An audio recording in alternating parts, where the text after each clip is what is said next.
অবনীশ গ্রন্থাগার আয়োজিত চিত্র তথা শিল্পকলার প্রদর্শনী সম্পর্কে যদি কিছু বলতেই হয় তাহলে এটা বলতেই হবে যে সাধারণ ছাত্রছাত্রীদের সুপ্ত প্রতিভাকে উৎসাহ দিতে এই অতুলনীয় আয়োজন।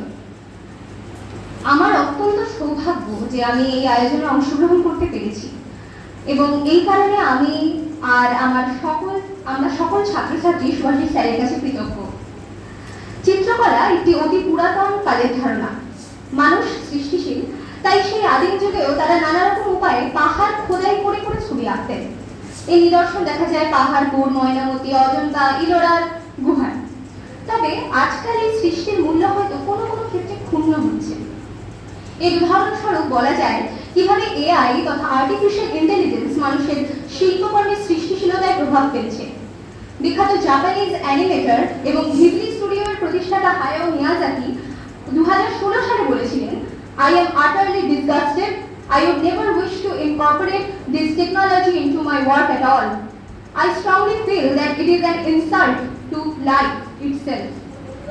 অর্থাৎ তিনিও এই এআই দ্বারা নির্মিত ছবির ঘোরতর বিরোধিতা করেছেন। কিন্তু কদিন আগেই আমরা দেখেছি সামাজিক মাধ্যমে ঘিবলি ট্রেন্ডের ছড়াছড়ি। এটি একটি স্বাধীন স্রষ্টার সৃষ্টিকে অপমানিত করা ব্যতীত আর কিছুই নয়। যাই হোক, আমার জন্য শিল্পকলা বা চিত্রকলা হলো এমন একটি মাধ্যম যার সাহায্যে মানুষের কাছে নিজের চিন্তা ভাবনা পৌঁছে দেওয়া যায়। তাছাড়া ব্যক্তিগতভাবে এটি আমার এক প্রকার থেরাপি বলা যেতে পারে। শেষে বলি, বর্তমান সময় চারিদিকে যখন শুধুই যুদ্ধ, বোমাবর্ষণ এবং রক্তপাত, সেখানে দাঁড়িয়ে শিল্পকলা শান্তির বার্তা নিয়ে আসে, একসাথে বেঁধে বেঁধে থাকার বার্তা নিয়ে আসে।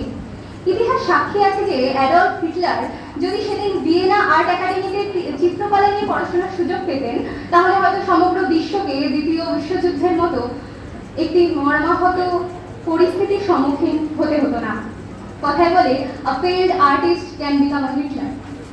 এটুকু বলেই আজকে আমার বক্তৃতা শেষ করছি। আবার অনেক ধন্যবাদ জানাই অবনীশকে এবং সুভাষিস স্যারকে এত সুন্দর একটি প্রদর্শনী আয়োজন করার জন্য। ধন্যবাদ, নমস্কার।